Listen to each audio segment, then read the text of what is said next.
Statue man of India, जिन्होंने 350 से भी ज्यादा मूर्तियां बनाई हैं, जो देश विदेश के 170 से भी ज्यादा शहरों में लगी हैं, वो आज इस दुनिया में नहीं रहे।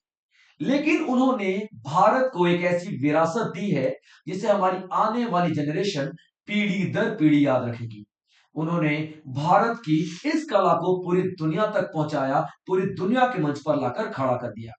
तो आज हम राम सुतार जी के कुछ ऐसे ही प्रसिद्ध स्टैच्यूज के बारे में देखेंगे कि आखिर क्या खास बात है इन स्टैच्यूज में, जिन्हें पूरी दुनिया सलाम करती है, जिन्हें पूरी दुनिया याद करती है। तो चलिए देखते हैं सबसे पहले कौन सा स्टैचू है। और एक और बात बच्चों, ये सारे के सारे स्टैचू आपके एग्जाम्स के लिए इंपॉर्टेंट है, क्योंकि राम सुतार जी सिर्फ एक मूर्तिकार ही नहीं, भारत की कला जगत के माने जाने वाले वो हस्ती हैं जिन्हें इस साल के हर एक एग्जाम में कवर किया जाएगा। और ये मेरा दावा है, चाहे तो आप इस वीडियो को स्क्रीनशॉट लेके रखें। चलिए आगे बढ़ते हैं।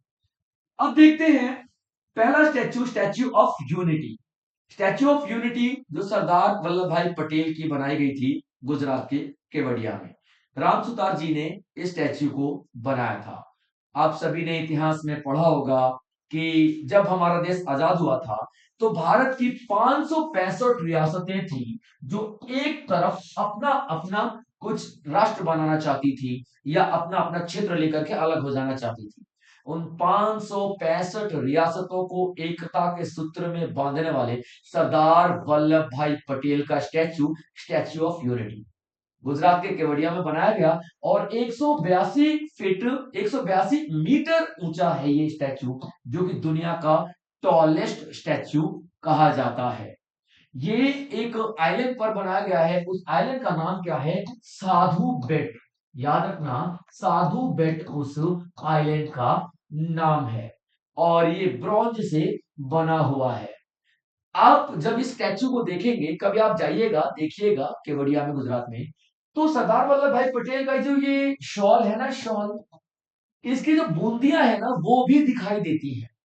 इतने प्यारे तरीके से, इतने महीन तरीके से इस मूर्ति को सजाया गया है, बनाया गया है। इनकी धोती की सेलवेटें तक दिखाई देती हैं। इस बात से आप अंदाजा लगा सकते हो कि राम सुतार जी कितने महान शिल्पकार थे। उनका जो दूसरा स्टैचू है, स्टैचू ऑफ प्रोस्पेरिटी, यानी कि समृद्धि की मूर्ति, समृद्धि की मूर्ति।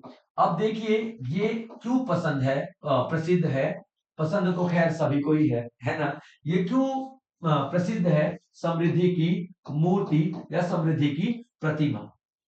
क्योंकि ये वर्ल्ड रिकॉर्ड में भी नामित है। क्यों नामित है, मैं थोड़ी देर में आपको बताऊंगा। पहले हम ये जान लेते हैं कि किसका स्टैच्यू है। जिस तरीके से statue of unity Sardar Vallabh भाई पटेल का स्टैच्यू है, उसी तरीके से स्टैच्यू ऑफ प्रोस्पेरिटी नाद प्रभु कैंपे गौड़ा को डेडिकेटेड है। अब ये कौन है? नाद प्रभु कैंपे गौड़ा। नाद प्रभु कैंपे गौड़ा, ठीक है बच्चों, कैंपे गौड़ा। ये विजयनगर शासक के, विजयनगर साम्राज्य के एक शासक हुआ करते थे। इन्होंने एक शहर बसाया था जिसको हम लोग बैंगलोर के नाम से जानते थे, बैंगलोर के नाम से जानते थे, जिसे आजकल हम लोग बेंगलुरु कह देते हैं। ये वही है जिसे हम लोग आजकल बेंगलुरु कहते हैं, ये वही है। इन्होंने 1000 से भी ज्यादा ताल तलैये बनाए थे, 1000 से भी ज्यादा ताल तलैये बनाए थे। शहर को बेहद खूबसूरती से तराशा गया था। तो बेंगलोर शहर के जनक हम लोग नाद प्रभु कैंपे गौड़ा को कहते हैं। इसीलिए समृद्धि का स्टैचू कहा जाता है नाद प्रभु जी के इस स्टैचू को, जो कहां पे बनाया गया है? डेफिनेटली बेंगलुरु, क्योंकि ये बेंगलुरु का इन्होंने आधारशिला रखी थी। बेंगलुरु शहर इन्होंने ही बनाया था। तो फाउंडर ऑफ बेंगलुरु है, डेडिकेटेड है नाद प्रभु कैंपे गौड़ा जी को। कहां पे है ये बनाया गया? तो देखिए, जो एयरपोर्ट है ना बेंगलोर का, वहां पे बनाया गया है। और इसी के साथ जैसे ये स्टैच्यू को अनावरण किया गया, अनवील किया गया प्रधानमंत्री नरेंद्र मोदी के द्वारा, तो इसका नाम भी बदल दिया गया। और इसका नाम क्या रखा गया?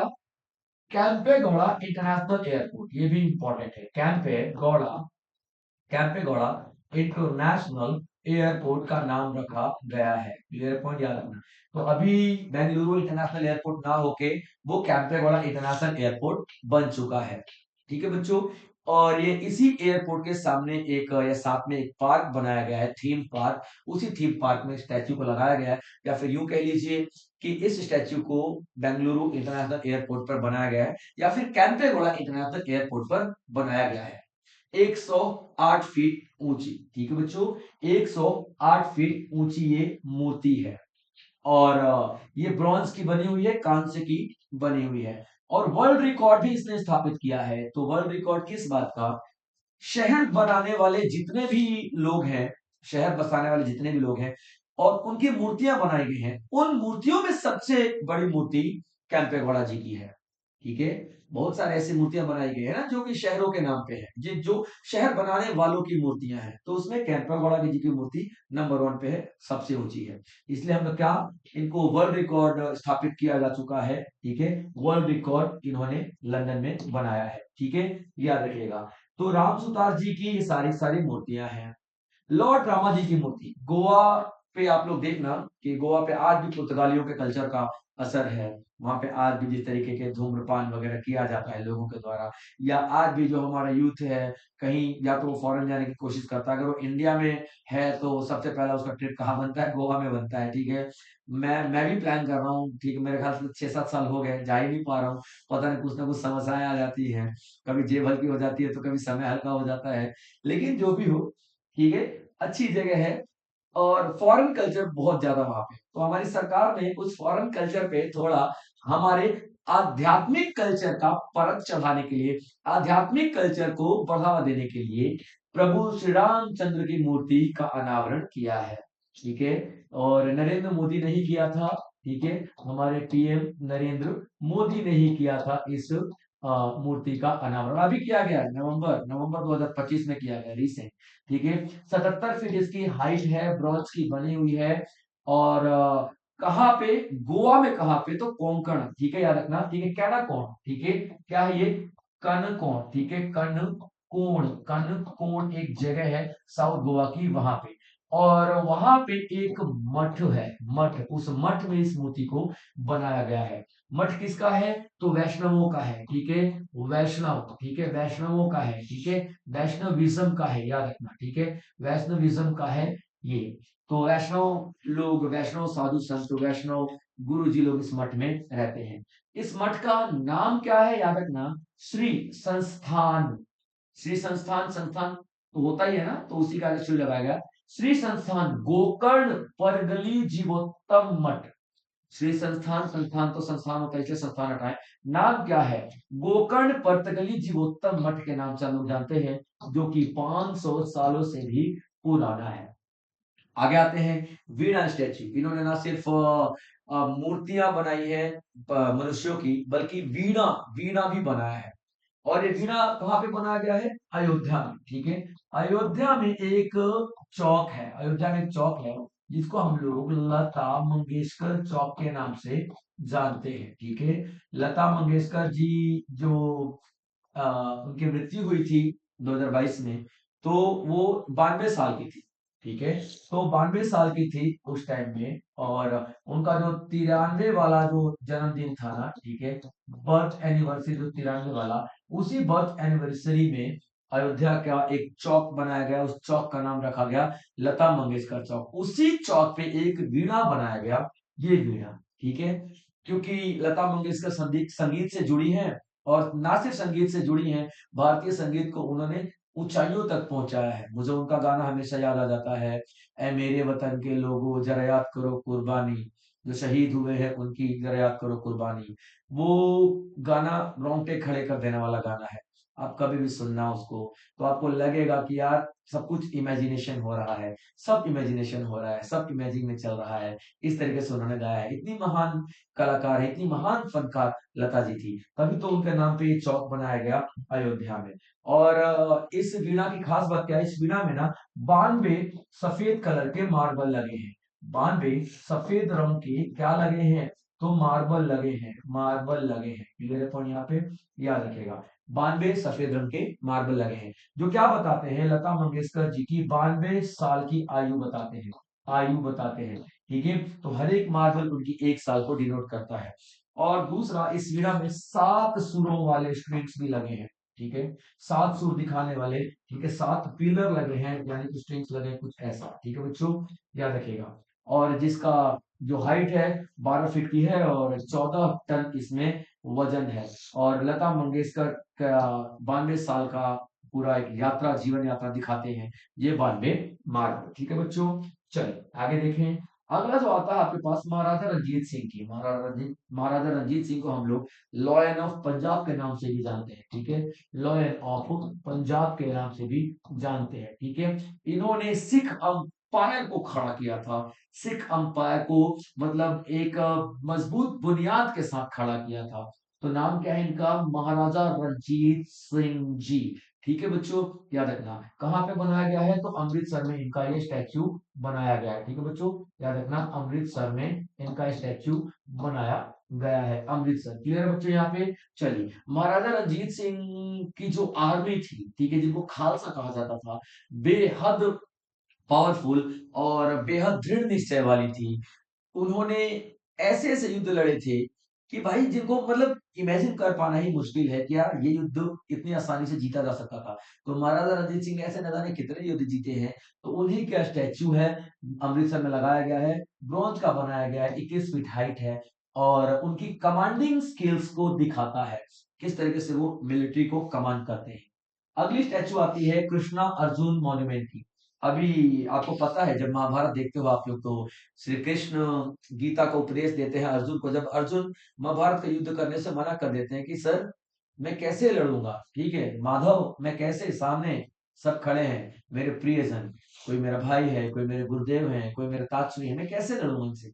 तब श्री कृष्ण ने उनको गीता का उपदेश दिया था। वही गीता का उपदेश देते हुए यहाँ पे एक स्टैचू बनवाया गया है, याद रखना, ठीक है। और इसमें 4 घोड़े आपको दिखाई देंगे, 4 घोड़े, ठीक है। तो स्टैचू बनाया गया ब्रह्म सरोवर कुरुक्षेत्र हरियाणा में। 35 फीट हाइट है और 45 टन का इसका वजन है। ब्रॉन्ज का बना हुआ है। कृष्ण और अर्जुन दोनों रथ पे दिखाई दे रहे हैं और जो घोड़े हैं वो भी यहाँ पे दिखाई देंगे। 4 घोड़े हैं जो ब्रॉन्ज के बने हुए हैं, ठीक है बच्चों। चलिए आगे बढ़ते हैं, अगला देख लेते हैं क्या है ये। छत्रपति शिवाजी महाराज का ये स्टैचू जो कि घोड़े पे है, ठीक है, याद रखना। इक्वेस्ट्रियन स्टैचू, इक्वेस्ट्रियन, इक्वेस्ट्रियन का मतलब क्या होता है? घोड़े पे सवार, ठीक है, घोड़े पर सवार, ठीक है, याद रखिएगा, घोड़े पर जो सवार स्टैचू है, ठीक है बच्चों। ये पार्लियामेंट में लगाया गया है, हमारे दिल्ली के जो पार्लियामेंट है, संसद भवन, वहां पे लगाया गया है। ब्रॉन्ज का बना है, 21 फीट हाइट है और महाराजा रंजीत सिंह जो है घोड़े पे सवार इस पे दिखाई दे रहे हैं और हाथ में उनके तलवार है। महाराजा, नॉट महाराजा, महात्मा गांधी, महात्मा गांधी का भी एक स्टैचू लगाया गया है हमारे संसद भवन में। बैठे हुए हैं, ये बैठे हुए हैं, ठीक है, ये यौगिक पोस्चर में है, योगा करते हुए दिखाया गया है इनको। और ब्रॉन्ज का बना है और 16 फीट इस स्टैचू का हाइट है। मेडिटेटिव पोस्चर में दिखाई दे रहे हैं और गांधी जी ऑफ कोर्स आपको पता है सच्चाई और अहिंसा के पुजारी थे, तो यही मैसेज यहाँ पे दिया गया है। अगला जो स्टैचू, ये भी आपको पार्लियामेंट यानी संसद भवन में मिलेगा। पंडित जवाहरलाल नेहरू की ब्रॉन्ज से बनी है, 18 फीट हाइट है और डेमोक्रेसी, भारत के लोकतंत्र को दिखाता है। क्योंकि प्रधानमंत्री नरेंद्र मोदी ने आजादी की लड़ाई में तो हिस्सा लिया ही था, स्वतंत्रता सेनानी तो थे ही थे, साथ में लोकतंत्र को शेप देने वाले पहले प्रधानमंत्री थे। तो ये हमारे भारत के सबसे बड़ा लोकतंत्र है, उसको दिखाते हैं। मौलाना अबुल कलाम आजाद भारत के पहले एजुकेशन मिनिस्टर थे, उनका स्टैच्यू भी संसद भवन में लगाया गया है। तो ब्रॉन्ज मेडल, मेटल बोल रहे हैं, ब्रॉन्ज मेटल, 18 फीट हाइट और एजुकेशन को सिंबलाइज किया जा रहा है। तो ये यूं तो स्टैचू उन्होंने 350 बनाए थे, छोटे बड़े सभी मिलके, लेकिन ये सारे इंपॉर्टेंट स्टैचू वो है जो कि एग्जाम में आपसे पूछे जा सकते हैं, जो मुझे लगा कि आप लोगों को बच्चों पढ़ा देना चाहिए, ठीक है। तो इसी तरीके से और भी एग्जाम ओरिएंटेड टॉपिक मैं आपके लिए लेकर के आता रहूंगा। और आपको अगर ये लेक्चर पसंद आया, समझ में आया है और लग रहा है कि हाँ यार एग्जाम ओरिएंटेड फैक्ट्स के साथ प्रेजेंट किया गया है, तो शिवान एजुकेशन एक ऐसा ऑनलाइन प्लेटफॉर्म है जो आपके साथ हमेशा बना रहेगा। शिवान एजुकेशन को ऑनलाइन प्लेटफॉर्म को सब्सक्राइब करके बेल आइकन जरूर हिट कर लीजिएगा कि जो भी ऐसी वीडियोस हम आप तक पहुंचाना चाहें हमें प्रॉब्लम नहीं आए बच्चों। क्योंकि देखो यार हम तो चाहते हैं पहुंचाना और आप लोग सब्सक्राइब करोगे तो आप तक इजिली पहुंच जाएगा, ठीक है बच्चों। चलिए तो मिलेंगे ऐसे ही किसी और टॉपिक को लेकर के। तब तक आप लोग अपना ध्यान रखेंगे बच्चों। जय हिंद।